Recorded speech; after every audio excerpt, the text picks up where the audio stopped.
Cosmos, une aventure québécoise au temps du rock progressif. Vous aimez le Québec, vous aimez le rock progressif, vous aimez l'histoire. Ce livre est pour vous. C'est un livre passionnant, palpitant. Ça raconte l'histoire d'une petite maison de production qui s'appelle Cosmos. Les plus vieux s'en souviendront et les plus jeunes comme moi, peut-être pas. Mais c'est vraiment un document d'archives inoubliable. Ça se lit comme un roman, c'est palpitant. C'est Michel Maltais, l'auteur, qui nous ouvre son album Souvenir, qui nous fait entrer dans son intimité, puis qui nous raconte les débuts, l'histoire de cette maison de production qui a été la première dans les années 70 à faire venir plusieurs groupes de musique, entre autres Pink Floyd, Gentle Giant, Genesis et plusieurs autres.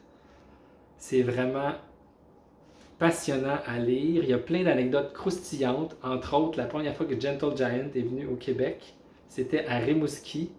Et ils ont joué toutes les pièces qu'ils avaient préparées.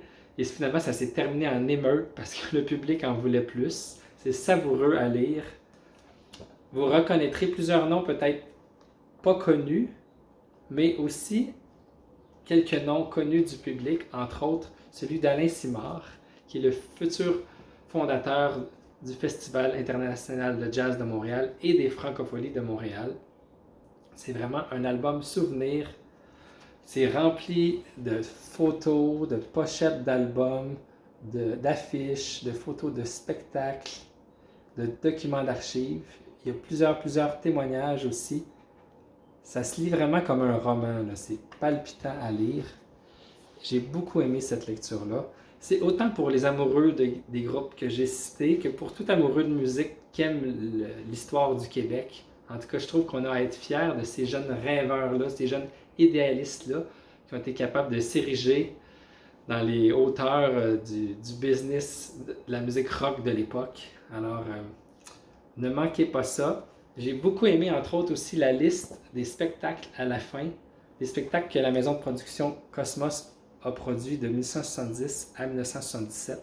Il y a plusieurs noms impressionnants quand même. L'Infonie, Mash McCann, Ted Nugent, Chilliwack, Eric Burdon, Cactus, Pink Floyd, Gentle Giant plusieurs fois, Spirit, Genesis, Ravi Shankar, Soft Machine, Donovan, John Lee Hooker, Caravane, Renaissance, Pollen, Contraction, Bruce Cockburn, Harmonium, Peter Gabriel, Félix Leclerc, Gilles Valiquette, Louise Forestier et Harmonium. En tout cas, c'est vraiment un très bon livre. Et puis, ça va peut-être... je dirais, autant pour les plus vieux qui étaient là à l'époque, que ça va leur rappeler des bons souvenirs, que pour les plus jeunes comme moi qui n'étaient pas là, qui n'ont pas eu la chance de vivre cette belle époque-là. Ça va vous donner le goût de replonger dans vos souvenirs, de sortir vos vieux vinyles de Pollen, puis d'Harmonium ou de tant d'autres, et de se rappeler que le Québec, à l'époque, a été vraiment une des terres bien aimées des groupes de rock progressif connus et aimés de l'époque. Alors, un document d'archives inoubliable à lire. Bonne découverte.